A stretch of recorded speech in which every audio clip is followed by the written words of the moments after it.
ना मालूम अपराध। मुनीब जो है वो एक इंजीनियर है बाय प्रोफेशन। मैंने इंजीनियरिंग की है, इलेक्ट्रिकल इंजीनियरिंग। अब आप बोलेंगे कि बल्ब चेंज कर दो, पंखा चेंज कर दो। सही सही। सॉफ्टवेयर इंजीनियरिंग के अलावा अगर आपने बोल दिया ना कि मुझे मीडिया कम्युनिकेशन नहीं, क्या ये काम क्या है? वो तो है, लेकिन उसके अलावा क्या करते हो? किसी के साथ बैठे हुए हो और गलती से YouTube पे आपको कंटेंट लग गया, जल्दी से स्किप करो भाई। क्या आ गया?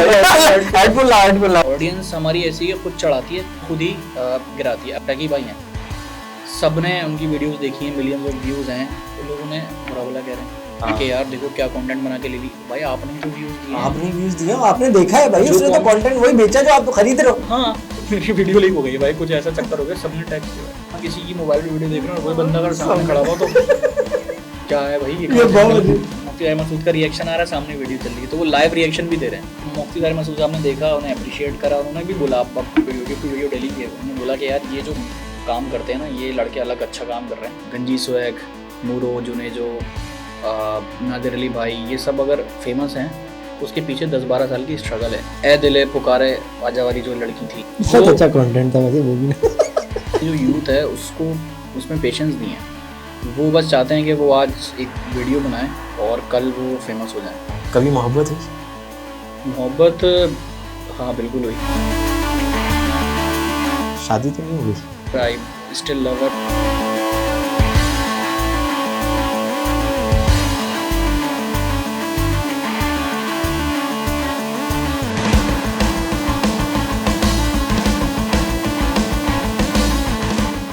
अस्सलाम वालेकुम, welcome to the another episode of scoop cast. और मेरे साथ आज बड़े ही डायनेमिक यूट्यूबर मौजूद हैं, कंटेंट क्रिएटर हैं और बहुत ही जबरदस्त किस्म का कंटेंट बनाते हैं, कॉमेडी स्केचेस बनाते हैं वैसे तो ये। और कॉमेडी स्केचेस की जब बात की जाए और पाकिस्तान में कॉमेडी कंटेंट की बात की जाए, तो उमूमी तौर पर मैंने देखा है कि सोशल मीडिया पे आजकल जो है वो क्रिंज कंटेंट जो है वो ज्यादा वायरल हो रहा होता है। लेकिन जब मैंने इनका कंटेंट देखा तो यकीनी तौर पर इंतहाई मुतासिर कुन जो है वो इनका कंटेंट था। मतलब आप फैमिलीज के साथ भी बैठकर जो है वो कंटेंट देख सकते हैं। तो मेरे साथ मौजूद हैं मुनीब खान।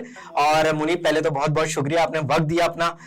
कैसे हैं आप? मैं बिल्कुल ठीक हूँ। मुझे तो डर लग रहा था कि आप कैसे इंट्रोडक्शन देंगे, क्योंकि ये लोग तो आपको नहीं जानते, लेकिन मैं आपको अच्छी तरह जानता हूँ। अच्छा। लेकिन आपने थोड़ा हल्का हाथ रखा और बहुत अच्छा इंट्रोडक्शन दिया। नहीं यार, वक्त की बात नहीं है, अब जाहिर सी बात है, इतना पुराना रिश्ता है और पुराने दोस्त। मसरूफ आदमी भी है ना, मैंने इसलिए बोला। नहीं, मसरूफ तो यार देखो, अब सबकी जिंदगी इतनी तेजी से चल रही है, तो मसरूफ तो खैर सभी होते हैं, बट ये है कि आपने इतने सालों बाद भी याद कर लिया, हमें लगा भूल गए होंगे। नहीं, मैं सबको याद रखता हूँ वैसे। अच्छा मुनीब, वैसे जैसे व्यूअर को मैंने बताया, बड़ा अच्छा कंटेंट मैंने आपका देखा, बहुत ज़बरदस्त कंटेंट बना रहे हैं और खुशी हुई कि कंटेंट क्रिएशन पे जो है ना वो अच्छा काम भी हो रहा है। सबसे पहले तो बस एक रिवायती क्वेश्चन है, कहाँ से स्कूलिंग की, कहाँ से पढ़ाई की, किस तरीके से ज़िंदगी शुरू हुई? यार स्कूल तो देखो मेरा था, मेरे दो स्कूल थे बेसिकली। एक स्कूल मेरा जो शुरू में मैंने 1 क्लास से लेके शायद 6 या 7 तक पढ़ा, वो मैंने पढ़ा है लांडी में। एक स्कूल था ब्राइट फ्यूचर, वो मेरे अगर दोस्त देख रहे होंगे तो वो पहचान भी लेंगे देख के। तो एक मेरा वो स्कूल था। बाकी एक और जो मेरा स्कूल था वो हम लोग शिफ्ट हो गए थे, क्योंकि जो मेरी बहन है उनका एडमिशन हो गया था कराची यूनिवर्सिटी में मेडिकल में।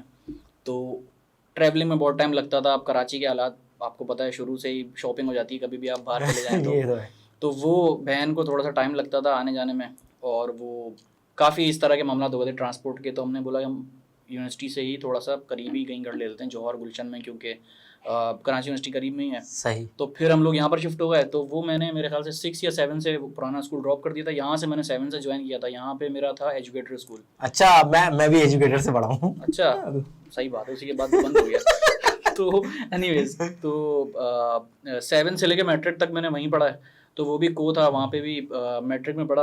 और आपको मेरी शक्ल देख के लगेगा नहीं, लेकिन मैट्रिक में इंजीनियरिंग में लड़कों में हाईएस्ट परसेंटेज मेरी क्लास में आई। नहीं करें, मुझे तो नहीं लगा था कि आप पढ़े लिखे होंगे ज्यादा। क्योंकि उमूमी तौर पे कंटेंट क्रिएटर को लोगों का परसेप्शन है, ये लोगों का ये परसेप्शन होता है कि यार ये कोई वेला होगा और इसने जो है ना बस अब कुछ नहीं मिल रहा, तो यूट्यूब की तो लाइव चल रही है, तो चलो उठाया मोबाइल और कुछ ना कुछ बनाना शुरू कर दिया। अच्छा, दूसरी बात ये भी बताऊं कि मेरा भी जो ताल्लुक है ना वो बेसिकली साइंस ग्रुप से ही मैंने मैट्रिक किया। स्कूलिंग मैंने भी दो स्कूल चेंज किए थे।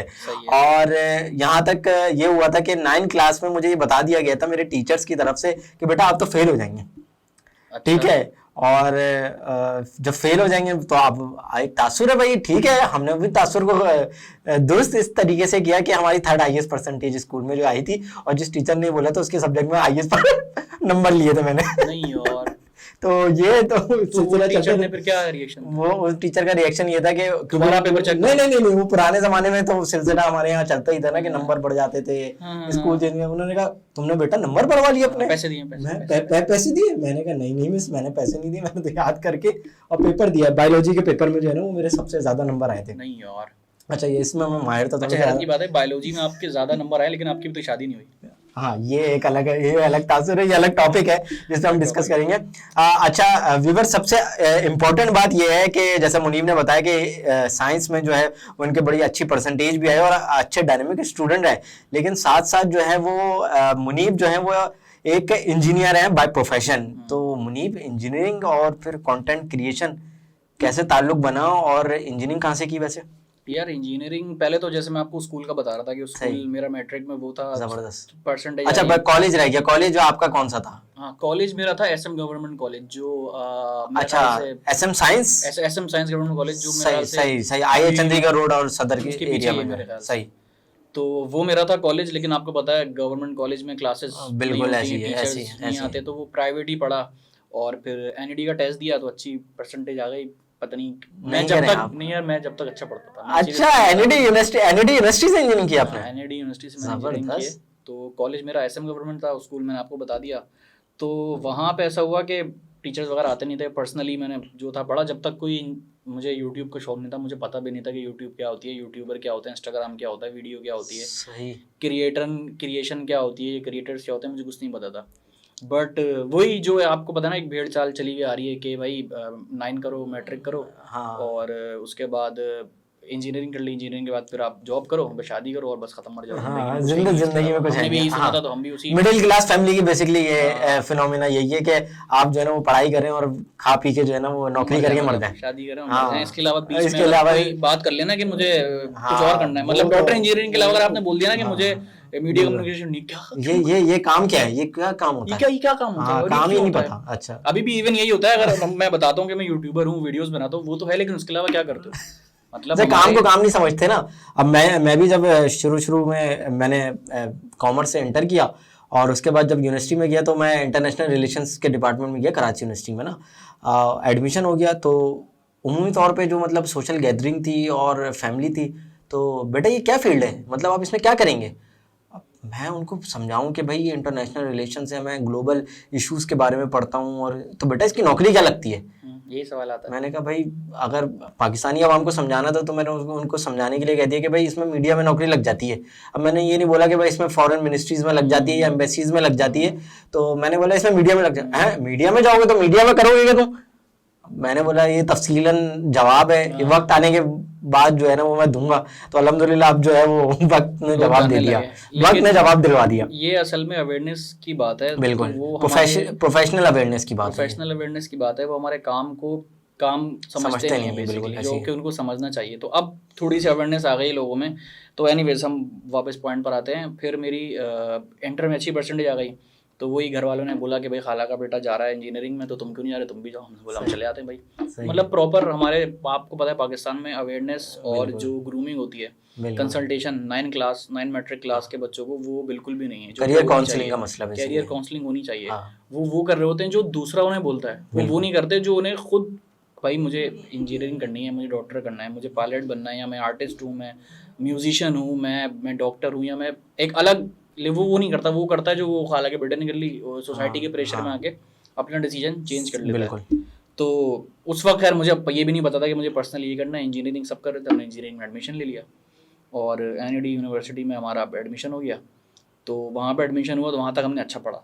अच्छा, ये तो बात रिकॉर्ड पर है। जबरदस्त। फिर हमारी यही सप्ली सप्ली आ गई, कहीं तो आओगे। सही है, बात है। अब यूनिवर्सिटी है ना, यूनिवर्सिटी भी तो बताएगी कि अच्छा कि तुम हमसे बड़े कैसे, लाइन में सही है।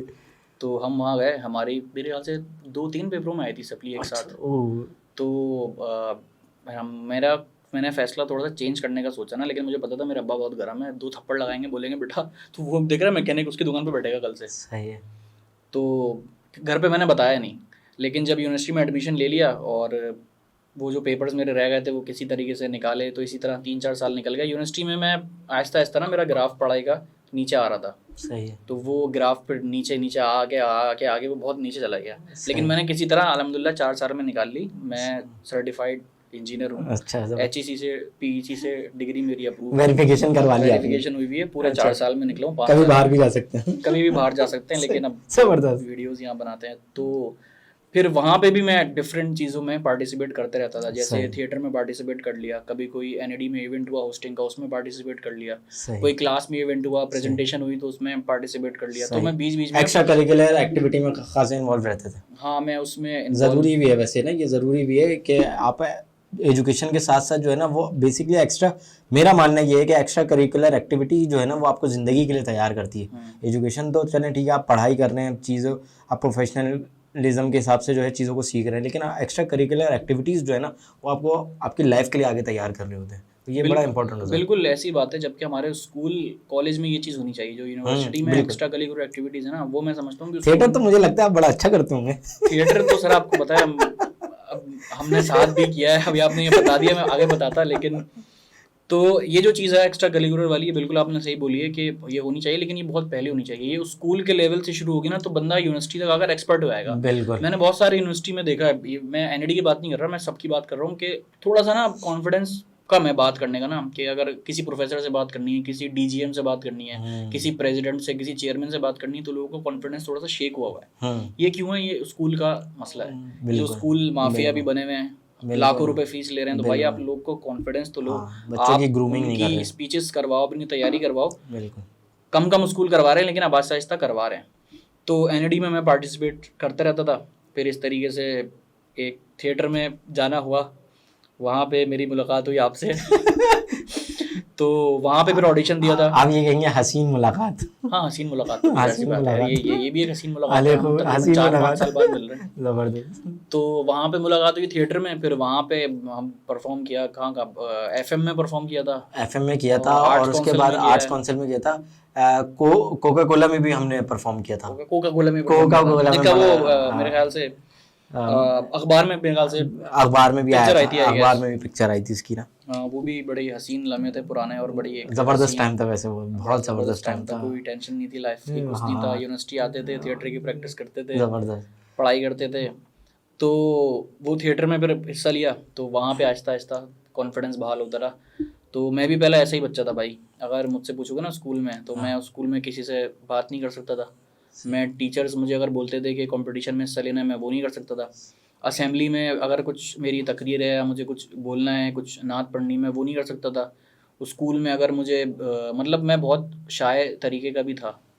अभी तो थोड़ा कॉन्फिडेंस हो गया, लेकिन अभी भी मैं पहले बात इनिशिएट नहीं करता जब तक सामने वाला ना करे। अच्छा। तो एनीवेज उस स्कूल में मैं बेसिकली वही बच्चा था कि बात नहीं करनी, शाय, लड़कियों से दूर, और मतलब कि बात नहीं करता था, बिल्कुल ना छुपता था। अगर एक होता है ना क्लास में टीचर रीडिंग करवाती है कि ये लाइन आप पढ़ोगे, ये लाइन आप पढ़ोगे, ये पैराग्राफ, तो मैं वो पैराग्राफ गिन रहा होता था पहले से कि मेरे ये वाला नंबर आएगा, और पहले से पढ़ लेता ताकि मैं खड़े होकर बोल सकूं। लेकिन उसमें भी ना मेरी आवाज़ शेक कर जाती थी। जिस तरह मैं अभी बात कर रहा हूँ ना, मैं पहले इस तरह नहीं कर सकता था। सही।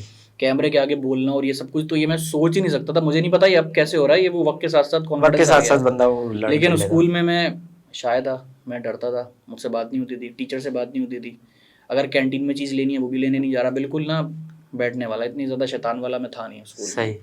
तो ये था। और थिएटर का पूछ रहे थे? थिएटर का मैं यही बता रहा था कि थिएटर की एक हसीन मुलाकात आपसे हुई थी, तो थिएटर को कैसे आपने एंजॉय किया और फिर उसको आगे परसू किया था, क्योंकि बीच में हमारा ड्रॉप भी हो गया था। फिर उसके बाद जो है ना वो सीन बैड तो हो गया था थोड़ा सा, वो भी सिर्फ मसरूफियत की वजह से हुआ था। अगर चाहते तो उसको कंटिन्यू करते। तो थिएटर का एक्सपीरियंस कैसा रहा था, मतलब उसके अलावा भी, क्योंकि मैंने देखा था फिर बाद में भी आप थिएटर्स करते थे।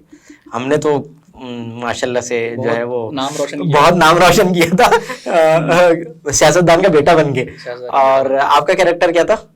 सियासतदान का बेटे तुम बने थे। मेरा ख्याल से मेरा उसमें, यार मुझे याद, मेरा ख्याल से मुझे याद पड़ता है कि आपका कैरेक्टर था नामालूम अफराद का। नामालूम अफराद। उस मेरे ख्याल से उस थिएटर का नाम नामालूम अफराद ही था। नहीं, हमारे थिएटर का नाम था W11 थिएटर ग्रुप का नाम था हमारे। और थिएटर जो था वो था पाकिस्तान के साथ करके कुछ हमने बनाया था। उस थिएटर का नाम ना पाकिस्तान रिलेटेड था। मुकदमा पाकिस्तान, मुकदमा थिएटर का नाम था हमारे मुकदमा पाकिस्तान। और उसके अंदर पूरी हमने जो स्केच की हुई थी कि बेसिकली पाकिस्तान के जो मसाइल है उसके अंदर कौन कौन से अवामिल शामिल हैं उसकी तबाही में। तो उसके अंदर आप जो है वो माशाल्लाह से नामालूम अफराद बने थे। तो कैसा कैरेक्टर था नामालूम अफराद का आपका? मुझे नामालूम अफराद का रोल उस वक्त दिया जब नामालूम अफराद और बोरी अपने टॉप पे थी। तो शुक्र है कि मैं पॉडकास्ट अभी जिंदा सलामत कर रहा हूँ आपके सामने। बट नहीं, एनीवेज ये तो मजाक की बात हो गई, लेकिन एक्सपीरियंस बहुत अच्छा था। उसकी वजह से कॉन्फिडेंस आया लाइफ में। वो पहला मौका था जब मैं स्टेज पे गया, और आप लोगों ने और वो अली भाई जो हैं हमारे, उन्होंने मौका दिया कि करने का। शुरू में और मेरा जो ऑडिशन था वो भी इतना अच्छा नहीं हुआ था, लेकिन फिर जब स्टेज पर आए, परफॉर्म किया एनएडी में, तो थोड़ा सा एक कॉन्फिडेंस ऊपर आया। हाँ, हमने एनएडी यूनिवर्सिटी में भी एक इवेंट किया था। मेरा सबसे पहला वही था। फिर कराची यूनिवर्सिटी में किया तो कॉन्फिडेंस थोड़ा ऊपर आया। फिर आर्ट्स काउंसिल, फिर ब्रॉडकास्टिंग स्टूडियो, फिर एफएम, फिर कोक तक का सफर। हाँ, फिर यूथ पार्लियामेंट का भी एक इवेंट हुआ था जो पीएससीसी में हुआ था, जो हमने किया था। सही, उसमें किया था। तो वो आहिस्ता आहिस्ता कॉन्फिडेंस आया, और उसकी वजह से बोलने का कॉन्फिडेंस आया, लोगों के सामने बात करने का कॉन्फिडेंस आया, परफॉर्म करने का कॉन्फिडेंस आया, कोई गलती हो जाए तो कवर कैसे करनी है वो करने का कॉन्फिडेंस आया।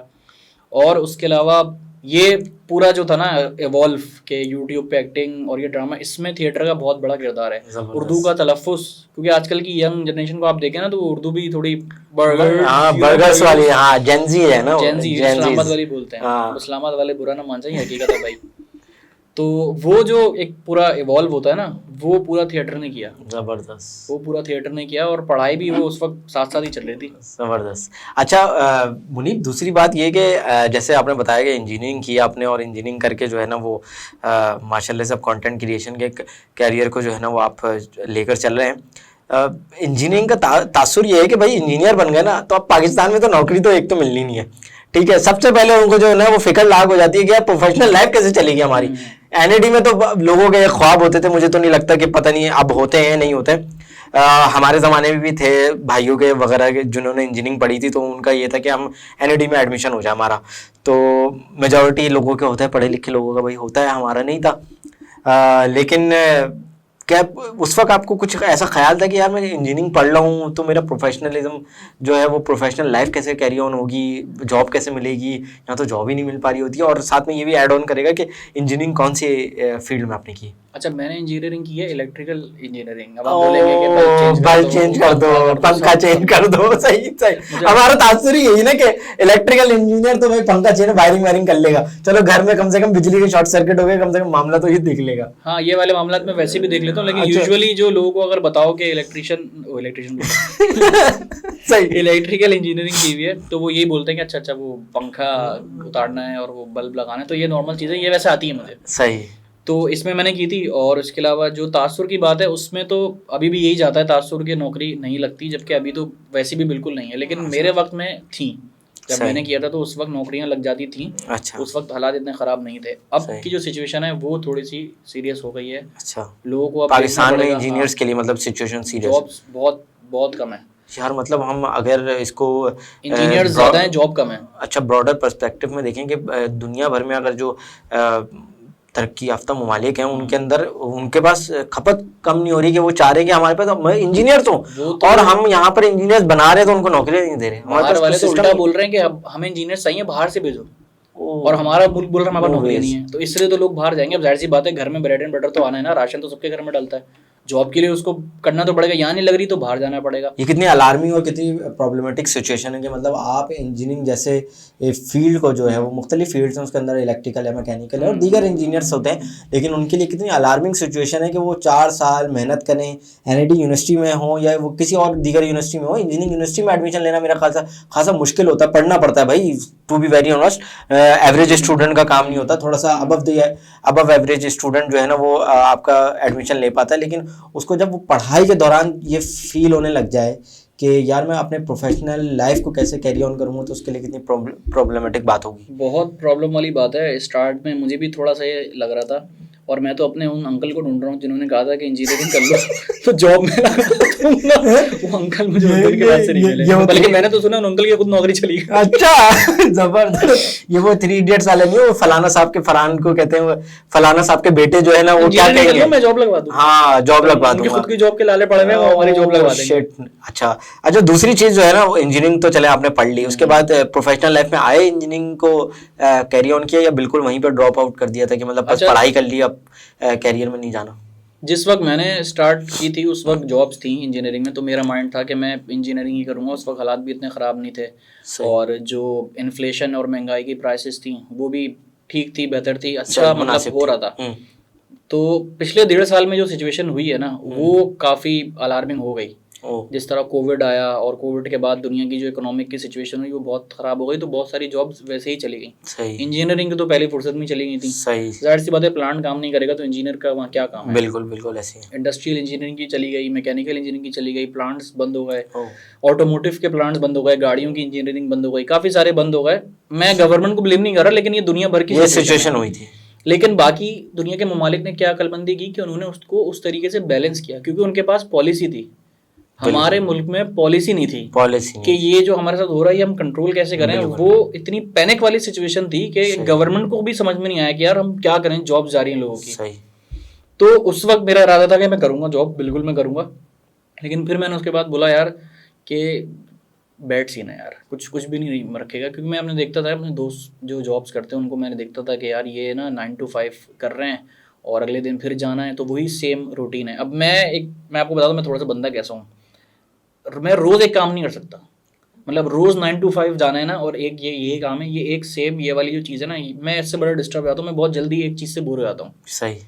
तो मैंने सोचा यार कि चलो अगर जॉब लग भी गई ना तो उसके साथ मैं कुछ साइड में ये करता रहूँगा। ज़बरदस्त। फिर 2018 का मेरे ख्याल से आखिरी था, हाँ मेरे ख्याल से आखिरी सेमेस्टर था 2018, पता नहीं 2019 का स्टार्ट था। तो फिर थिएटर के ऑडिशंस चल रहे थे, और आपका जो सवाल था वो यूट्यूब को सॉरी इंजीनियरिंग को आगे कंटिन्यू करने वाला, वो मैंने नहीं की, क्योंकि सिचुएशन मैंने देख ली। मैंने कहा यार कुछ भी यहाँ पे नहीं रखा है इंजीनियर्स का। बिल्कुल। मैं अब ये दूसरों को ये पैगाम नहीं दे रहा कि वो इंजीनियरिंग छोड़ दें, अगर उनकी सैलरी अपनी अपनी चॉइस पर है कि आपने जो है वो अपने लिए जो फैसला किया वो किस हिसाब से किया। आप हर किसी की कंडीशन क्योंकि अलग होती है ना, वो उसकी अपनी फाइनेंशियल कंडीशन भी और अपनी लाइफ सिचुएशन भी अलग। और इवन अगर कंडीशन भी नहीं है, आपको अगर मज़ा नहीं आ रहा तो आप छोड़ दो। मुझे मज़ा नहीं आ रहा था, मैं एक काम नहीं कर सकता था। फिर ये हुआ कि यूट्यूब के एक है मास जो हम लोग बनाते हैं वीडियोज़, वो और फनफिन, मिशकात, फहद, इन लोगों से मेरी बीच में हुई मुलाकात। डायरेक्ट नहीं हुई थी, मास के थ्रू हुई थी। तो मास से मैं मिला, तो उन्होंने बोला यार हम लोग ना यूट्यूब पे वीडियोस बनाते हैं। तो उस वक्त ना कोई पैसे का था, अब तो आपको पता है कि यूट्यूब सुन के लोग डॉलर कमा रहे हैं। उस वक्त तो 2018 में तो कोई भी ऐसा कॉन्सेप्ट नहीं था। वो बस शौक के लिए बनाते थे, पैसा उस वक्त प्रायोरिटी नहीं था, और अभी भी नहीं है प्रायोरिटी, अल्हम्दुलिल्लाह। सही। तो अभी सिर्फ कंटेंट प्रायोरिटी, और शुरू में भी कंटेंट प्रायोरिटी था। सही। तो 2018 के लास्ट में 2019 के स्टार्ट में मास मिला था, तो उन लोगों ने बोला कि हम लोग वीडियोस बनाते हैं, तो उसमें एक्टर्स की नीड होती है, तो भाई आप आओगे।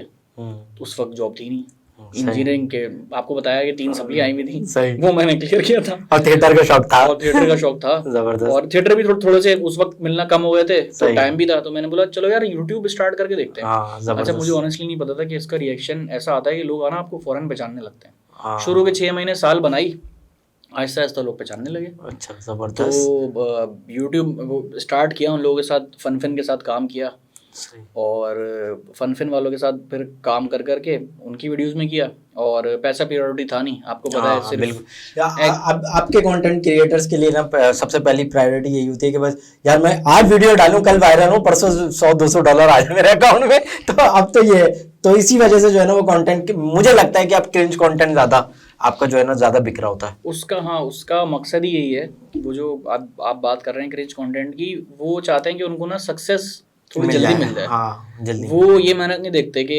अब जैसे फॉर एग्जांपल जुनैद अकरम बना रहे हैं वीडियो, नादिर अली भाई वीडियो बना रहे हैं, तो ये लोग अगर बना रहे हैं और इन पे व्यूज आ रहे हैं, लोग उन्हें जान रहे हैं, या वो लाखों रुपए कमा रहे हैं, तो वो उसके पीछे पूरी मेहनत है। वो ये नहीं है कि नादिर अली ने परसों पॉडकास्ट स्टार्ट की थी और आज जो है वो वायरल हो गया। बिल्कुल ऐसी है। टाइम लगता है। आजकल की जो जनरेशन है ना, उसको उस प्रोसेस में नहीं आना।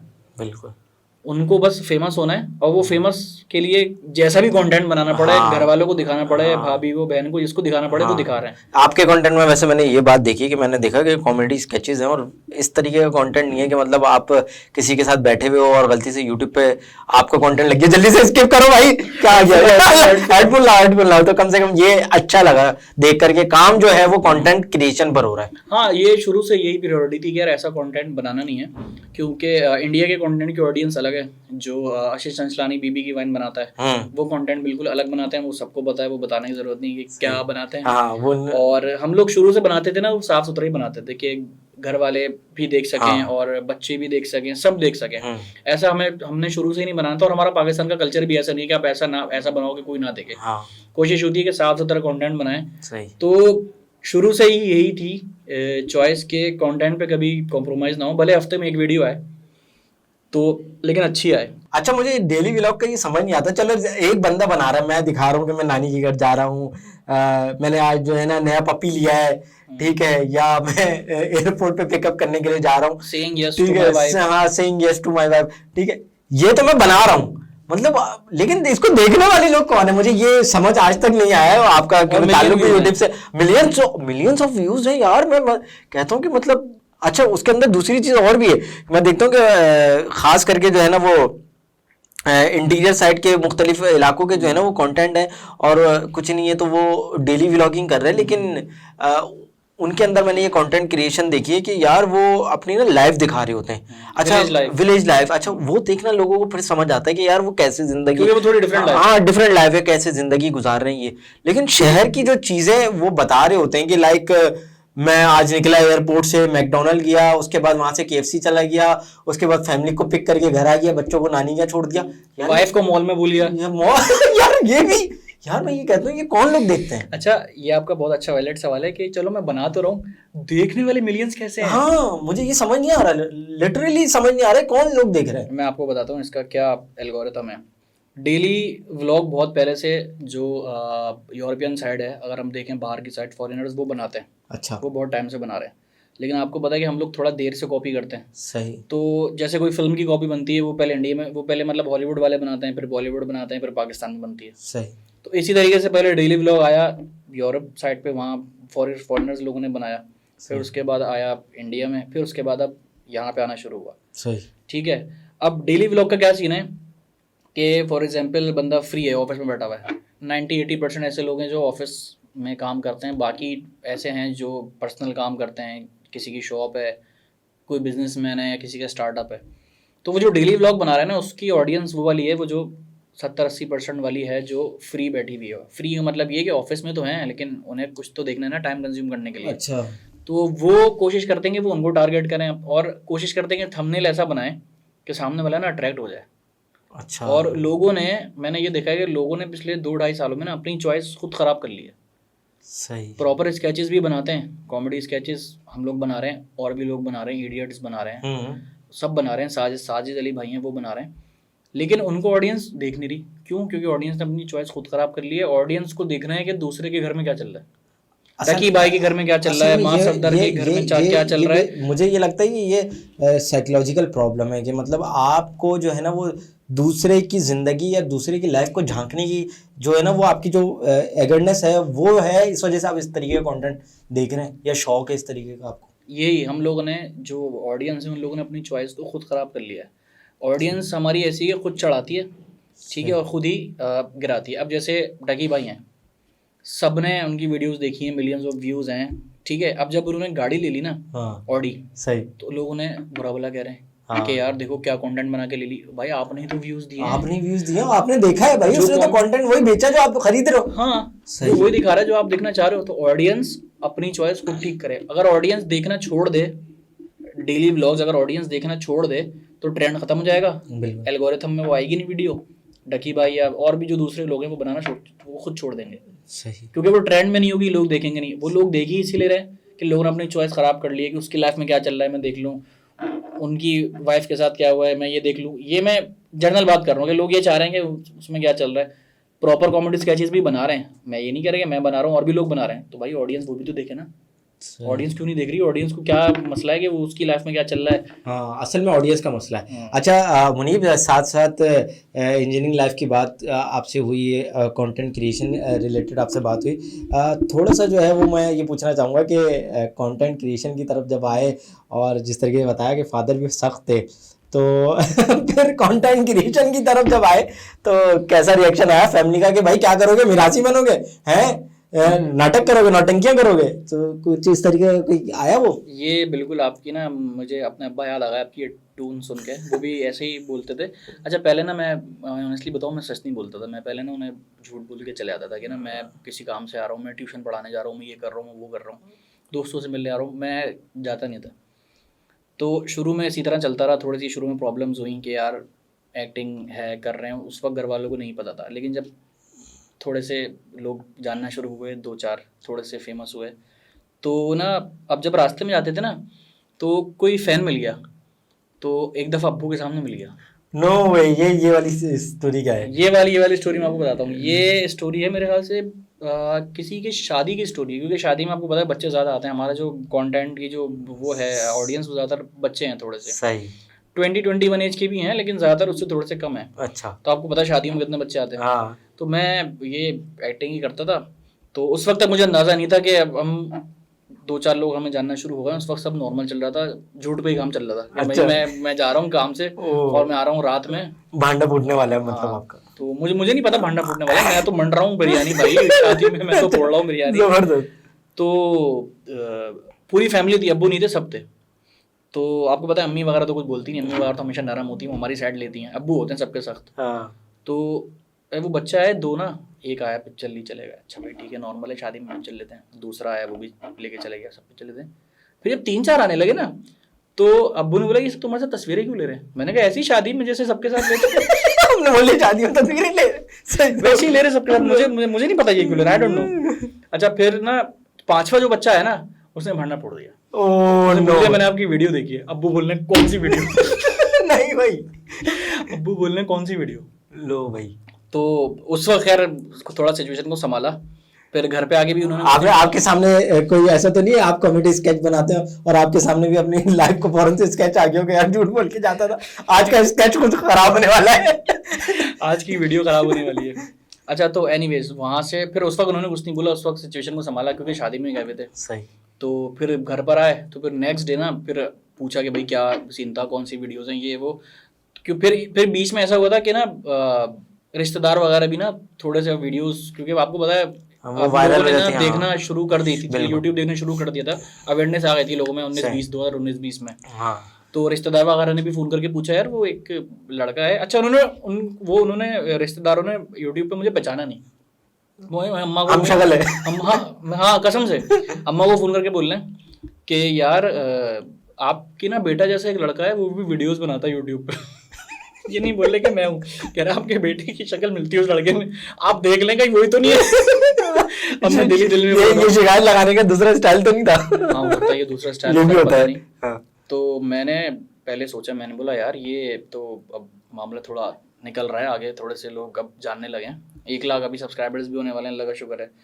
तो फिर वो अब्बा वाली सिचुएशन जो थी वो किसी तरह कंट्रोल हुई, कुछ बोला कि भाई नॉर्मल वीडियोस बनाते, कुछ ऐसी नहीं होती, 1-2 मैंने दिखा भी दी तो नॉर्मल रिएक्शन था, सही है। तो उस वक्त उन्होंने बोला इससे क्या पैसे कमाओगे, क्या इसमें क्या जिंदगी है, क्या करोगे, करो मीडिया में कोई जो ये जो सोशल मीडिया पे काम करते हैं इनकी शादियां नहीं होती, इनके रिश्ते नहीं होते, वही एक पूरा लेक्चर जो आपको पता है। वो ये बात थी, वो बोलते थे क्या कर रहे हो, जो भी पूछता था मैं बोलता था भाई यूट्यूब कर रहा हूँ, ठीक है लेकिन उसके अलावा क्या कर रहे हो? भाई यही काम है मेरा यार, मैं इसी से ही पैसे कमाता हूँ भाई, वीडियो एडिटिंग से, फ्रीलांसिंग से, यूट्यूब से, इसी से पैसे कमाता हूँ। सही, जबरदस्त। तो वो बोलने लगे ठीक है वीडियो एडिटिंग करते हो, काम क्या करते हो भाई? मैंने बोला मेरे पास नहीं है जवाब समझाने के लिए। अच्छा तो वो वाला मामला जो था रिश्तेदार वाला, वो फिर उन लोगों ने मेरी अम्मा अब्बा के काम पढ़ने शुरू करे।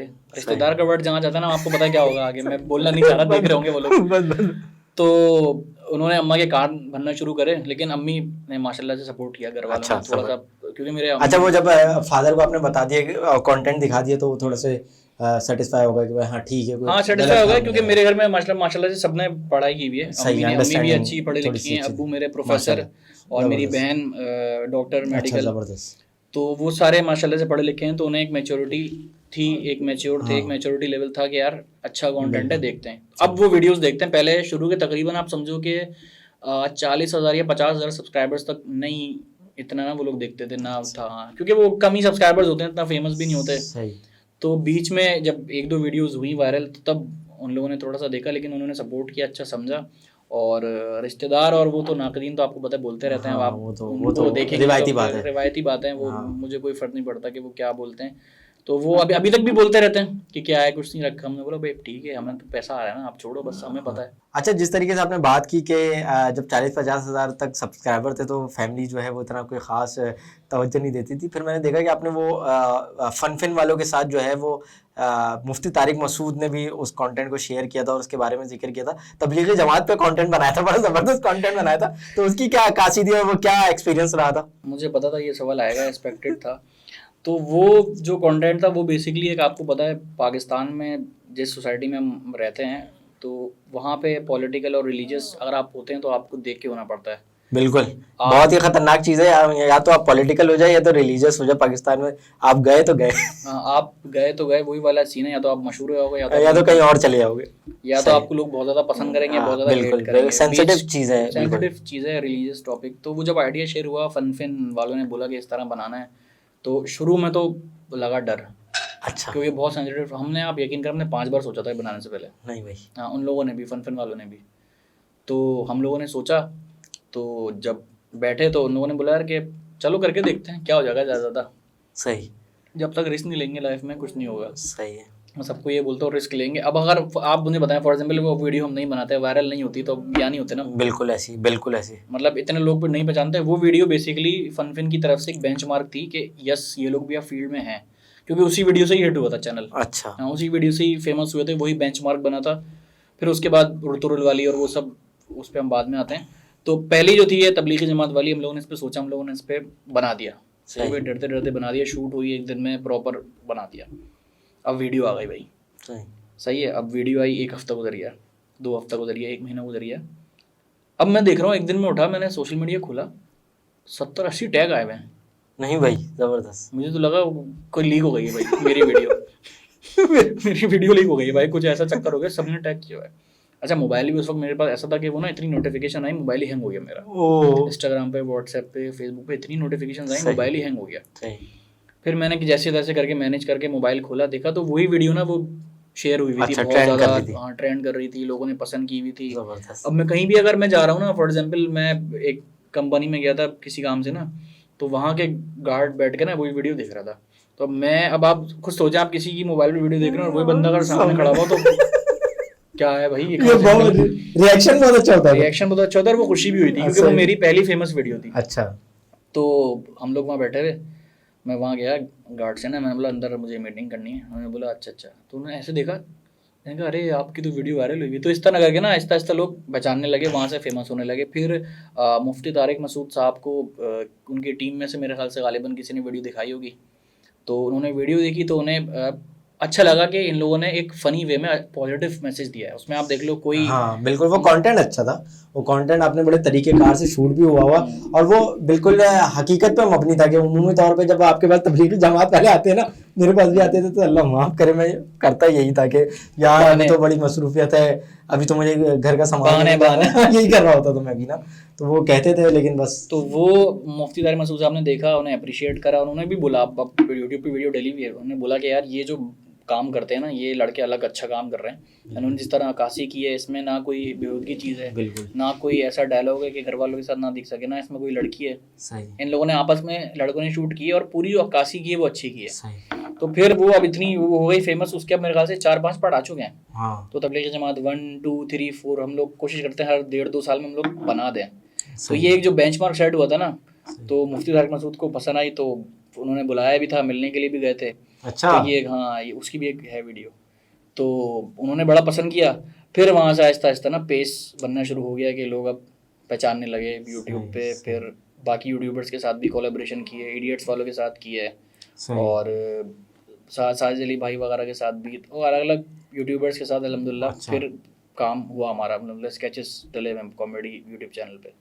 तो कैसा एक्सपीरियंस था उनके साथ, मुफ्ती तारिक मसूद साहब के साथ जब मुलाकात हुई तो क्या डिस्कशन हुई, क्या कहा? मुलाकात जो हुई थी उनसे थोड़ी सी ना इनडायरेक्टली हुई थी, दूसरे जो टीम मेंबर्स थे ना वो लोग गए थे, मैं उस दिन जा नहीं सका था। अच्छा। हाँ, तो मेरा थोड़ा सा एक बैड सीन हो गया था, वो लोग गए थे। तो ये था कि जो उन लोगों ने बताया तो उसके मुताबिक तो एक्सपीरियंस तो बहुत ज़बरदस्त था। वो लोग जिस तरीके से मिले, वहाँ पे बात हुई, तो वो एक्सपीरियंस तो उनका बहुत ज़बरदस्त था। उन्होंने अच्छे से बताया, उन्होंने लाइव बैठ के रिएक्शन भी दिया था। हाँ, एक वीडियो हमने रिकॉर्ड की हुई है उन लोगों ने, हम लोगों ने, फन वालों ने। एक मुफ्ती तारिक मसूद का रिएक्शन आ रहा है, सामने वीडियो चल रही है, तो वो लाइव रिएक्शन भी दे रहे हैं। अच्छा। तो उसको उन लोगों ने रिकॉर्ड किया, तो वो बहुत ज़बरदस्त एक्सपीरियंस था। अच्छा, जबरदस्त। लेकिन उससे इस वीडियो से ये हुआ कि हमारा डर खत्म हो गया। हाँ, वो कंटेंट रिलेटेड जो रिस्क था ना हाँ कि यार हमने कि ये नहीं यार बनाएंगे, हमने आम का क्या रिएक्शन आएगा, वो वाला डर खत्म हो गया। अच्छा, सही। अच्छा, दूसरी चीज़ आप लोगों ने वो भी बनाई थी अर्तुगरुल के ऊपर भी, जो है ना वो पाकिस्तानी मुस्तफ़ा हनीफ है मेरे ख्याल से, वो अब बनाते हैं वीडियो, तो उसका क्या एक्सपीरियंस रहा था? यार वो एक सेकंड वीडियो थी। आप सारे ऐसे टॉपिक लेकर आ रहे हैं माशाल्लाह से कि वो सारे ही वायरल वाले हैं। हाँ। अच्छा, वो वाला एक्सपीरियंस ऐसा था कि उस वक्त गवर्नमेंट थी पीटीआई की, इमरान खान साहब की, तो उन्होंने बोला अर्तुगरुल ड्रामा डब करेंगे हम, को लगाओ भाई, सब पे अर्तुगरुल को लगाओ, जंग हो रही है, जिहाद पे जाएंगे सब। सही। तो अर्तुगरुल वाला ड्रामा लगा, मेरे ख्याल से चला है वो बहुत लंबा, बहुत अच्छा चला था। अच्छा, दो ढाई साल तो तकरीबन चला है। हाँ, वो अभी भी उसकी किस्तें चल रही हैं, Clips आ रही हैं। उस्मान आ गया उसका फिर सेकंड वर्जन, वो मेरे ख्याल से 5 पार्ट का सेकंड वर्जन कुछ ऐसा। अर्तुगरुल का बेटा उस्मान था, तो उसके ऊपर जो है उन्होंने फिर वीडियो बनाई है, तो वो अब चल रही है, उस्मान की सीजन चल रहा है। उस्मान अभी आए हुए थे, कराची भी आए हुए थे। हाँ, वो आए हुए थे। तो मुस्तफ़ा हनीफ साहब का ये था कि उस वक्त अर्तुगरुल ड्रामा चल रहा था, तो अर्तुगरुल को सब देख रहे थे। सही। तो वो जो ओरिजिनल जो कास्ट वाला बंदा है ना, वो मुस्तफ़ा हनीफ एक निकल कर आए, उनकी वीडियो एक आई कि ना वो उसमें मिलते हैं, बड़ा वो उसमें मिलते हैं। हाँ, अर्तुगरुल में। तो जब हमें पता चला ना, तो उस वक्त कोविड भी था, अर्तुगरुल भी था, और थोड़ा सा घर में ही बैठे हुए थे, फ्री थे, क्योंकि सब तो बंद थे, सब तो घर में थे, क्या करते। सही। हमने बोला यार इनको लाइनअप करते हैं, एक कॉमेडी स्केच बनाते हैं प्रॉपर, और फिर हम देखते हैं कि ना किस तरीके से बनता है। तो फन वालों ने पूरा ये लाइनअप किया और हुई। अच्छा। तो फिर उनको हमने लाइनअप किया, मुस्तफ़ा हनीफ भाई को, फिर उन लोगों के साथ, उनके साथ हमने वीडियो बनाई, उनके साथ मेरे ख्याल से 2-3 बनाई हैं।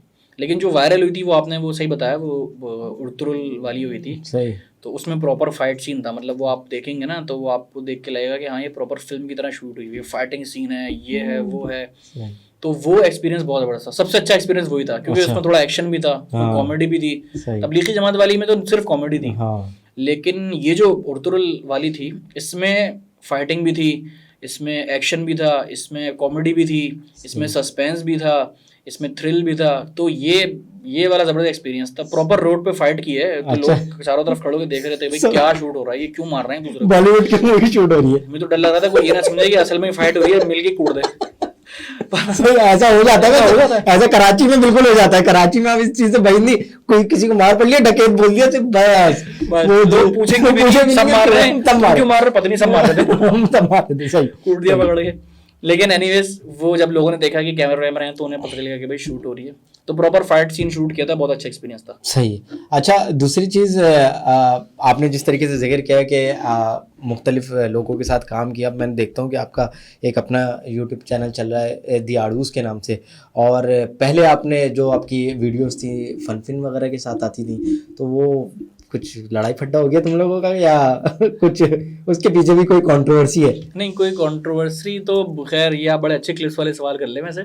तो फन वालों का खैर ये था कि उनसे फड्डा नहीं हुआ, उनसे कोई लड़ाई नहीं हुई थी, रवाबित हैं, अब ये बहाल है। हाँ, वो है, अभी भी दोस्त हैं, बातचीत हमारी हो जाती है फात भाई से, इबाद भाई से और मिशकात भाई से। मसला ये था कि अब जो उन लोगों के साथ था मास, और हम लोग थे ना, हम लोग थोड़ा इस तरफ रहते थे।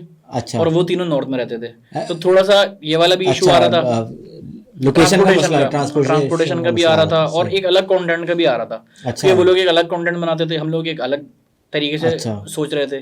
तो हमने बोला दोस्ती नहीं खत्म करते, बस एक काम करते हैं, चैनल अलग कर लेते हैं, चैनल अलग कर लेते हैं और एक दूसरे को भी प्रमोट करते हैं। आप देखेंगे ना, अगर जब हमने चैनल अलग किया था, तब भी मिशकात जो साहब हैं हमारी वीडियो में आए, मिशकात भाई हमारी वीडियो में आए। अच्छा, सही है, जबरदस्त। डैडी शेडी जो हमने बनाई है, सबसे फेमस जो हमारा है, सही, डैडी शेडी, वो हमारी एक प्रॉपर एक है जिसको लोग पहचानते हैं बकायदा कि हाँ यार ये डैडी शेडी के लोग बनाते हैं। अच्छा। हाँ, तो उसमें जो डैडी है वो मिशकात बनाता है, और शेडी जो है वो मास। अच्छा। तो हम लोगों ने फिर यही फैसला किया कि कोई फड्डे वाली बात नहीं है, एक प्रोफेशनल तरीके से एक अलग हो गए कि यार आप बनाओ फन पे, हम भी आएंगे, और हम इधर आड़ूस पर हैं, आप भी आना। हाँ, मेक सेंस। हाँ मेक सेंस। तो यही था कि हमने बोला कि हम दोस्त रहते हैं, हम चैनल अलग कर लेते हैं। अच्छा तो हम लोगों ने अब ये किया। अच्छा। हाँ तो वरना तो मुझे तो लगा था फट्टा हो गया कि भाई आप चैनल उमूमी तौर पे होता है ना, वो कंबाइन फ्रेंड्स शुरू करते हैं, फिर चैनल हिट होता है, फिर वो कहते हैं नहीं यार अब तो ये मेरा है, ये मेरा है। नहीं, कोई पैसे वैसे को लेके फड्डा नहीं हो, कोई ऐसी चीज़ को फड्डा नहीं हुआ। हम लोगों ने बोला यार कि अब बस अब थोड़ा सा ना क्रिएटिव फ्रीडम की भी बात होती है कि अब किस तरीके से बनाना है, क्या डायरेक्शन, आइडियाज के ऊपर बात होती है। आइडियाज़ के ऊपर बात होती है। तो शुरू में तो इतनी नहीं थी, लेकिन जब बाद में थोड़ा सा ऐसी बात हुई तो हमने बोला कि यार थोड़ा सा ना ऐसा करते हैं कि एक दूसरे की वीडियोस में आएंगे, लेकिन अब अलग अलग हम बनाते हैं।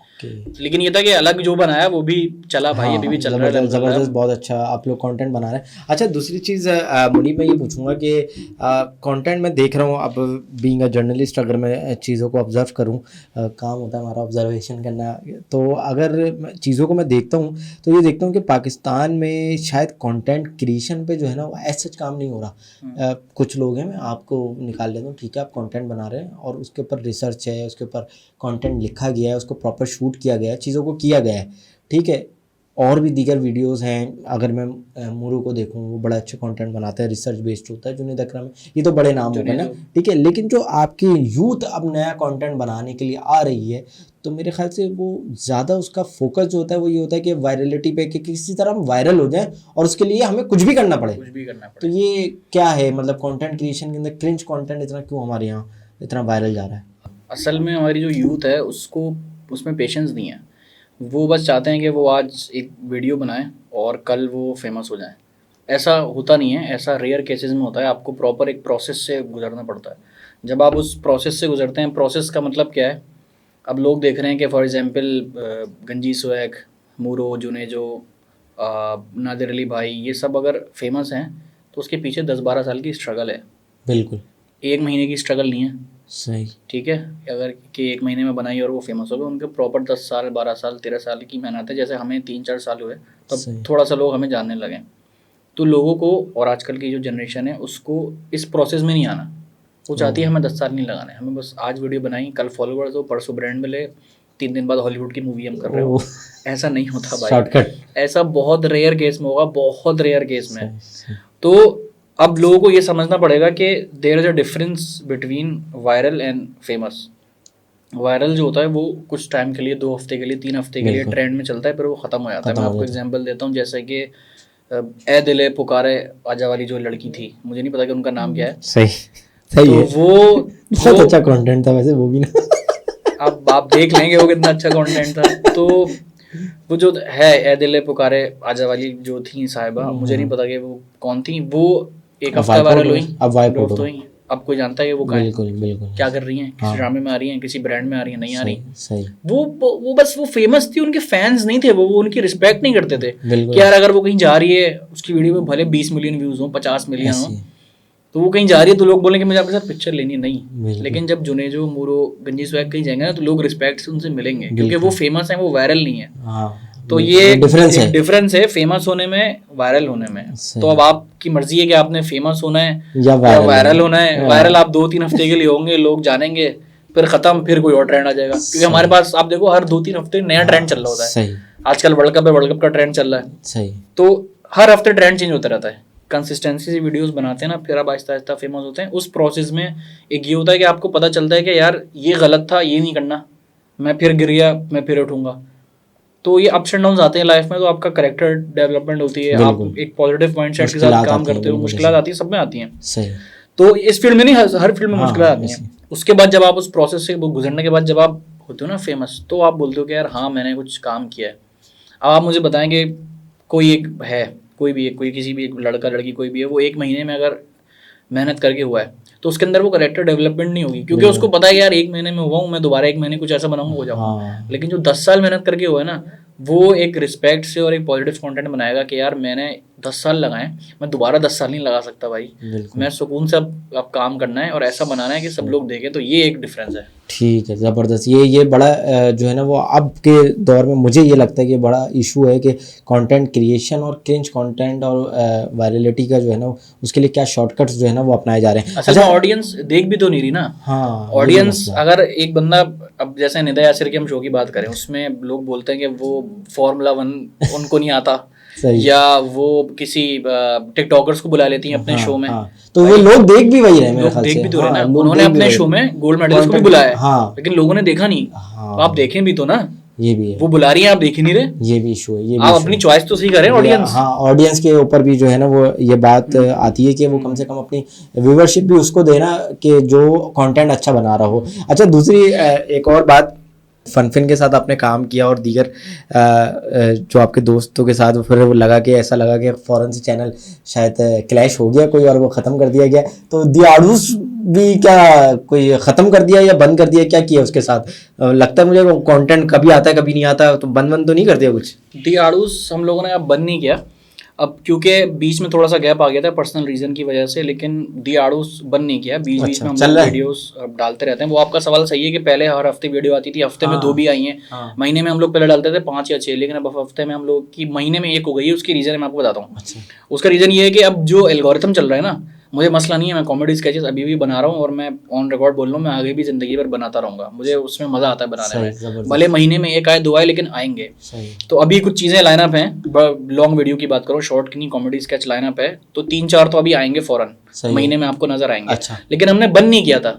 उसका रीज़न ये था कि जो शॉर्ट फॉर्म कंटेंट था ना, वो ज़्यादा वायरल होना स्टार्ट हो गया था। उस पर शॉर्ट्स पे व्यू ज़्यादा चले गए थे। हम आप मेरा यूट्यूब चैनल विजिट करेंगे ना, तो उस पर शॉर्ट ज़्यादा है। अच्छा, 5.7 million views, 1 million views, 2 million views. अच्छा, ये एल्गोरिथम का भी कोई मसला होता है? ये एल्गोरिथम का भी मसला होता है। तो मैंने शॉर्ट ज्यादा अपलोड करे मैं। अच्छा, दी आड़ूस बंद नहीं हुआ ना, बंद होगा, उस पे वीडियो आ रही है और हमेशा आती रहेगी। बस ये होगा कि मैं उस पे डिफरेंट कंटेंट डालता रहूंगा, क्योंकि मैं जिंदगी भर कॉमेडी स्केचेस तो मैं बनाऊंगा, लेकिन एक वेरिएशन भी तो दिखानी है ना, वरना मुझ पर टप्पा लग जाएगा कि मैं सिर्फ कॉमेडी स्केचेस कर सकता हूँ, मैं कुछ और नहीं कर सकता। मैं ये भी दिखाऊंगा कि मैं किसी और फूड भी कर सकता हूँ, किसी और न्यू कंटेंट पे भी काम कर रहे हैं, मतलब किसी और न्यू कंटेंट पे काम कर रहा हूँ। शॉर्ट फॉर्म कंटेंट पे ज्यादा फोकस है, लेकिन अगर बड़ा कंटेंट आएगा ना तो वो अच्छा आएगा। ऐसा आएगा कि आप बोलेंगे कि यार ये मजेदार वीडियो है, इनकी वीडियो देख के ना मजा आता है। अच्छा, तो हो सकता है कोई डॉक्यूमेंट्री भी आए, कोई किसी आप बड़े प्लेटफॉर्म पे भी देखेंगे, उनके साथ कोलैबोरेशन में बनाई है, क्योंकि कॉमेडी स्केचेस तो बहुत अब बन गए। अब ना एक डिफरेंट वेरिएशन दिखानी है, लेकिन कॉमेडी स्केचेस भी आते रहेंगे, आप देखते रहेंगे फ्रीक्वेंटली। अच्छा, बंद नहीं हुआ। अच्छा, चलिए ये तो अच्छे ना, ये कर लो, आपके व्यूवर्स को भी जो है ना वो खबर मिल गई कि कम से कम वो कंटेंट बंद नहीं हुआ, वो कंटेंट आता रहेगा और आप भी उनके चैनल को जो है वो देखते रहें। आने भी वाला है। हाँ, बिल्कुल देखते रहो, मैं भी आपके कंटेंट को देखूंगा। अच्छा, एक चीज़ जो है वो मैं ये देखता हूँ कि अभी तो ये ट्रेंड चल रहा है, आपने यूट्यूब पे पॉडकास्ट शुरू कर दी, यूट्यूब पे फूड व्लॉगिंग शुरू कर दी, यूट्यूब पे डिफरेंट कंटेंट बनाना शुरू कर दिया। आप अब पाकिस्तान में, मेरा ये सवाल है कि पाकिस्तान में फ्यूचर किस तरीके से देखते हैं कंटेंट क्रिएशन को? क्योंकि देखें, अगर आप इंडिया के अंदर देखेंगे तो बहुत काम हो रहा है इंडिया के अंदर कंटेंट क्रिएशन पे, और मुझे लगता है बहुत अच्छा काम भी हो रहा है। जो अच्छा उनका काम है वो बहुत ज़बरदस्त है, ठीक है। मुझे नहीं लगता कि उसके साथ आप अभी कम्पीट कर पा रहे हैं। लेकिन अब पाकिस्तान में आप बीइंग ए यूट्यूबर किस तरीके से कंटेंट क्रिएशन? अच्छा, इस पे अगर आप इजाज़त दें तो मैं थोड़ा सा डिटेल में समझा दूंगा, ताकि पूरी हाँ, ये बिल्कुल अच्छा है कि आप चीज़ों को थोड़ा सा डिटेल में पूरा एक, ताकि ग्राफ बन जाए आपके सामने, पिक्चर आ जाएगी कि ऐसा क्यों है। सही। पाकिस्तान में कपिल शर्मा का शो तो बनता नहीं है, ठीक है। ताबिश हाशमी अपना शो चलाते हैं, सही। कपिल शर्मा जैसा ही है, हाँ, ठीक है। कपिल शर्मा अलग कर रहा है, सही। कपिल शर्मा के 20 राइटर हैं, 20 कंटेंट राइटर जो सिर्फ लिखते हैं। ओह नो, सही, ठीक है। पैसे जितने लेता है वो जितने लेता है उस पर तो मैं बात ही नहीं कर रहा ना, मैं कल्चर पे बात कर रहा हूँ कि ये कंटेंट क्रिएशन का फ्यूचर वहाँ पे क्या है और यहाँ पे क्या है, सही। वहाँ पे अगर कपिल शर्मा शूट होता है ना, तो वहाँ पे स्टार्स आके बैठते हैं, स्टार्स आके 10-10 घंटे, 8-8 घंटे, 6-6 घंटे शूटिंग करते हैं। प्रॉपर उनको स्क्रिप्ट दी जाती है कि शो ऐसे चलाना है, सही, ठीक है। यहाँ पे तो आपको 2 मिनट पहले आपका गैस चेंज हो जाता है, 2 मिनट पहले यहाँ पे आपका गैस नहीं बैठ रहा। ये इशूज हैं, प्रोडक्शन इशूज भी हैं यहाँ पर, प्रोडक्शन इशूज भी हैं, गैस नहीं आ रहा। अब अगर गेस्ट आ भी गया, बकौल फॉर एग्जाम्पल किसी गेस्ट ने 20 लाख रुपए मांग लिए यहाँ पे, हमने उसको दे दिया, अब वो बोलेगा ये सवाल नहीं पूछो, वो सवाल नहीं पूछो, ये कंटेंट नहीं बनाऊँ, मैं ये नहीं करूँगी, मैं वो नहीं करूँगा। इंडिया में ये नहीं है। इंडिया में यूट्यूबर्स के साथ बैठते हैं भाई, जो वहाँ पे फिल्म स्टार्स हैं वो यूट्यूबर्स को सपोर्ट करते हैं। दीपिका पादुकोण यूट्यूबर्स को सपोर्ट करती है, जो बीबी की वाइन है, शाहरुख खान उसका मसाज कर रहा है, उसकी चंपी लगा रहा है उसकी वीडियो में, सही। यहाँ पे कोई स्टार बैठेगा? बिल्कुल ऐसी वो बोल रहे हमारी सेहत को किसी यूट्यूबर के साथ बैठे। वो तो मेरे ख्याल से वो क्लैश ऑफ इंटरेस्ट भी है ना, कि वो यूट्यूबर भी अब स्टार बन गया, वो शोबिज वाले अपनी एक ऑरा के अंदर रहते हैं कि भाई जो है बना रहा था मैं, या आपने अच्छा टॉपिक छेड़ दिया, मैं इसी पर आ रहा था तो वहाँ पे ये क्लैश ऑफ इंटरेस्ट नहीं है वहाँ, क्योंकि इंडस्ट्री इतनी बड़ी है ना, लोगों को लगता है कि उन्हें काम ये नहीं मिलेगा तो वहाँ मिल जाएगा, वहाँ नहीं मिलेगा। इंडिया की इंडस्ट्री बहुत बड़ी है और वो उसे ऐसा एक दूसरे को सपोर्ट कर रहे हैं। एक दूसरे को सपोर्ट करो, और वहाँ क्रेज बहुत है। मतलब वहाँ अगर कोई छोटा भी स्टार है ना तो उसको इतनी इज्जत से वो इंट्रोडक्शन देंगे, और इतना ऐसा जबरदस्त ग्लैमर इंट्रोडक्शन देंगे ना उसका कि वो खुद बोलेगा कि यार मैं इतना बड़ा सुपरस्टार हूँ भी कि नहीं हूँ यार, कि मेरा ये इतना तो बड़ी जबरदस्त। अच्छी बात है कि मतलब आप respect। रिस्पेक्ट है, रिस्पेक्ट के साथ साथ जो है वो आप प्रमोट भी कर रहे हैं उनको, कि उसका ये नहीं है कि उसको डिग्रेड कर दिया, उसको जो है ना वो उसको डिस्करेज कर दिया। कम से कम जब नया नया यूट्यूबर है, अगर कोई कंटेंट क्रिएटर है और आप उसको प्रमोट कर देंगे और थोड़ा सा उसको सपोर्ट करेंगे तो वो उसके लिए ज़्यादा उसका थोड़ा खून भी बढ़ जाता है। वो बढ़ जाता है, और ऑब्वियसली वो फिर अपने कंटेंट पे और मेहनत करता है। तो इंडिया में प्रॉपर प्रोडक्शन होती है। अब मैं अगर ढिंडोरा जो बीबी की वाइन्स ने प्रॉपर प्रोडक्शन के साथ बनाया था, सही। उस पे कितने कंटेंट क्रिएटर्स आए थे, उसमें कितने फिल्म स्टार्स ने काम किया है। सही। यहाँ पे आप किसी यूट्यूबर कोई अगर अप्रोच करे फिल्म स्टार को तो वो देगा डेट्स, कभी भी नहीं देगा। वो अगर पैसे भी दे दे वो डेट नहीं देगा। वो बोलेगा भाई मैं यूट्यूबर्स के साथ क्यों काम करूँ, मैं एक अलग फील्ड में हूँ, मैं एक अलग ऑरा में चल रहा हूँ। सही। इंडिया की फील्ड में ऐसा नहीं है। वहाँ अगर गेस्ट आ रहा है तो वो 4 घंटे लगाएगा, प्रॉपर स्क्रिप्ट के साथ करेगा, और आप उसके साथ हर तरीके की कॉमेडी करोगे, हर तरीके की। वो लोग अपने ना इस कल्चर में इतना अडॉप्ट किया हुआ है ना उन्होंने। आप देख लो कपिल शर्मा करता है, कितने बड़े बड़े स्टार्स के साथ उसने मजाक किया, किसी ने बुरा नहीं माना, कोई कंट्रोवर्सी नहीं है, उसका शो आराम से चलता है। क्यों? क्योंकि वहाँ वो इज्जत देते हैं और वो बैठ के शूट करते हैं। यहाँ क्या है, यहाँ एक दिन में बंदा 4 इंटरव्यू ले रहा है, 4 गेस्ट लाना है। अब बंदे के अंदर एनर्जी भी नहीं है, क्या कंटेंट बनेगा, किस तरह शूट होगा, वो यहाँ के लोग ही जानते हैं। वहाँ पे अगर हो रहा है ना तो हफ्ते में वो एक शूटिंग होती है कपिल शर्मा की शो की। कपिल शर्मा शो हफ्ते में एक या 2 दिन आता है मेरे ख्याल से। अच्छा। तो वो पूरे हफ्ते एक ही एपिसोड शूट करते हैं जो वो लगातार चलती है और फिर वो लगती है। यहाँ पे आपको एक दिन में 4 शूट करनी है और फिर आगे भी चलाना है। ये भी मसला है, क्योंकि आप प्रोडक्शन जब एक दिन के अंदर 4 करेंगे ना तो फिर क्वालिटी नहीं आएगी ना। क्वांटिटी पे आप काम कर रहे हैं, क्वांटिटी पे काम कर रहे हैं, क्वालिटी पे काम नहीं कर रहे। ये मसला है। और फ्यूचर ऑफ कंटेंट क्रिएशन यही है कि अगर क्वालिटी पे काम किया जाए, क्वालिटी पे काम किया जाए। ठीक है, कंटेंट बहुत सारे लोग बना रहे हैं लेकिन वो क्रिंज भी बना रहे हैं। जो स्क्रॉल में आता है वो आपको पता है कि अगर एक बंदा नॉर्मल अपना व्लॉग बना रहा है, कहीं जा रहा है, कुछ भी वो नॉर्मल अगर अपना बना रहा है तो उस पर इतने व्यूज़ नहीं आएंगे rather than saying yes to my wife for 24 hours सही। और कि मेरी शादी हो गई एंड वॉशरूम में बहन फंस गई। इस तरीके से जो कंटेंट है, इस तरीके खुद देखें ना, आप व्यूज के लिए क्या दिखा रहे हैं। और क्लिक बेट आप जो थंबनेल से रखते हैं ना उसको, मतलब कि क्लिक कर ले कोई तो उसके लिए मतलब कुछ भी लिख देते हैं। व्यू आ जाए, किसी तरह मैं फेमस हो जाऊं। हाँ, भूख लगी हुई है लोगों को फेमस होने की। इंसान को खाने की भूख लगती है ना, लोगों को फेमस होने की भूख लगी हुई है कि यार हम किसी तरह हो जाएं। उसके लिए वो कंटेंट की क्वालिटी गिरा रहे हैं, क्वालिटी गिरा रहे हैं और क्वांटिटी बढ़ा रहे हैं। मैं इस चीज़ के मैं खिलाफ हूँ। मैं किसी को नहीं बोल रहा कि मैं भी यही देखता हूँ कि आप देखें ना, बेसिकली अगर आप कंटेंट क्रिएशन को देखें तो इट्स अ डिफरेंट फील्ड, और ये बहुत अच्छी फील्ड जो है वो बन भी सकती है, और इसके अंदर आप लोगों का कैरियर बन चुका है और बन सकता है, मुस्तकबिल भी बन सकता है।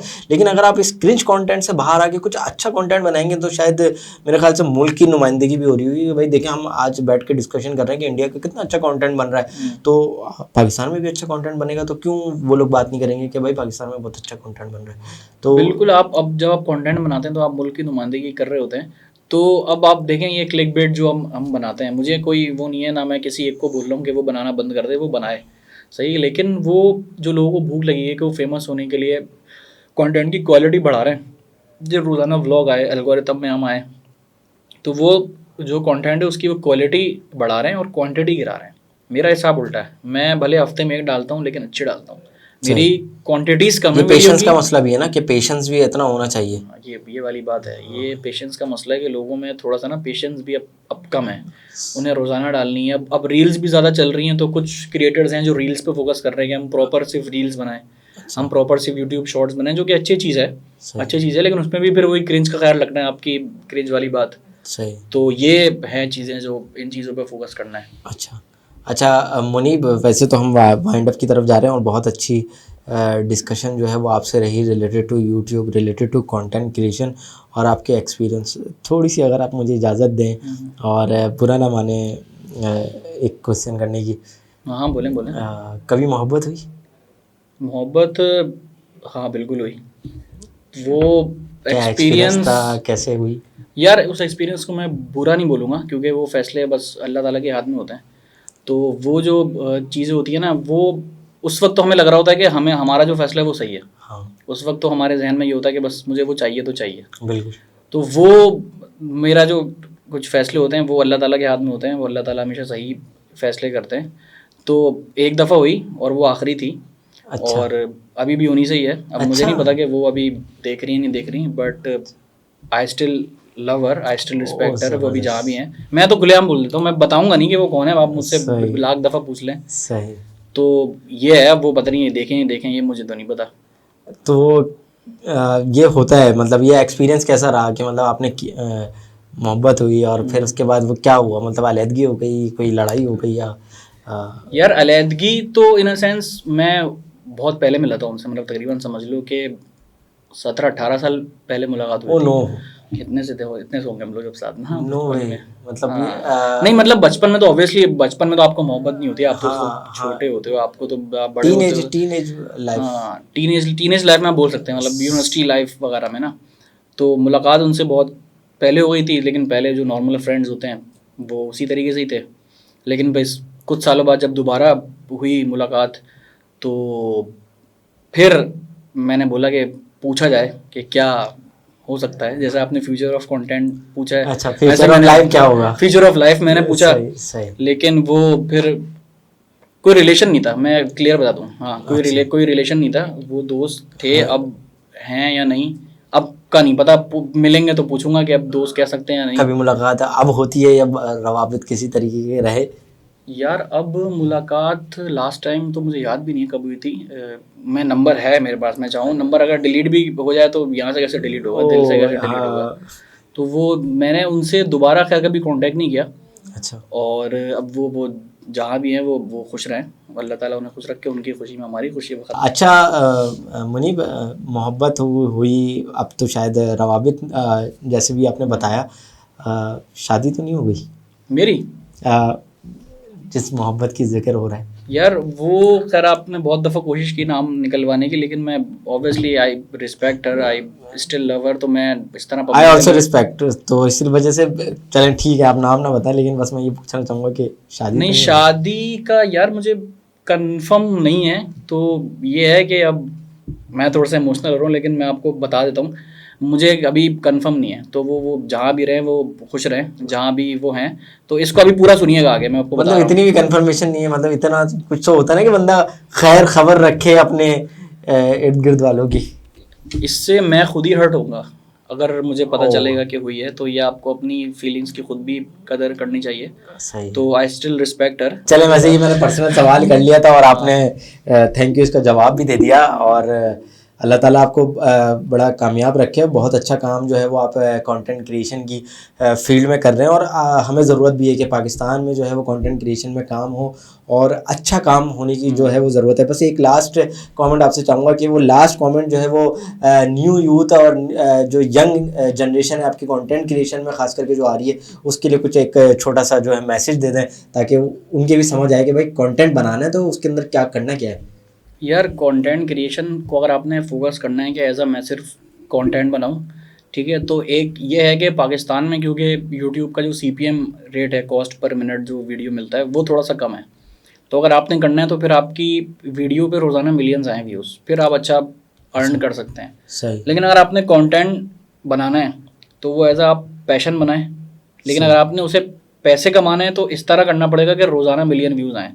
लेकिन अगर आपने उससे सिर्फ ये करना है कि मैं शौक के लिए बनाऊं, तो आपने फिर पैसों के लिए कोई और फिर दूसरा बिजनेस भी करना पड़ेगा। सही। तो ये है कि अगर कंटेंट बना रहे हैं तो ऐसा बनाएं कि कुछ टाइम में आपको रिग्रेट ना हो। पाकिस्तान में बहुत कम है कि जो एक चीज़ में फेमस हैं। For example short form content पे अगर हम बात करें, फूड में तो हमजा भट्टी सब जानते हैं। सही है। हाँ व्लॉग में बात करें तो nobody can do better than Irfan Junejo. सही है, उसके बिल्कुल अलावा बहुत अगर अच्छा कंटेंट होता है। उसके अलावा अगर मोटो बाइक की बात करें तो लेंस बाय अबरार, ज़बरदस्त। उनसे बेहतर कोई नहीं कर सकता। तो इस तरह फिर बेंचमार्क सेट करें कि फिर आप वो उसमें फिर उसी से आपकी मतलब ब्रेड एंड बटर भी आपका फिर उससे जुड़ जाए, और आपको थोड़ा सा अब ईज ऑफ होके फिर अपने पैशन को भी जो है वो कंटिन्यू कर सके। बहुत अच्छी डिस्कशन रही मुनीब के साथ, और एक और अनदर पॉडकास्ट के साथ जो है वो यकीनी तौर पे आपके साथ हाजिर होंगे। तब तक के लिए अल्लाह हाफिज़।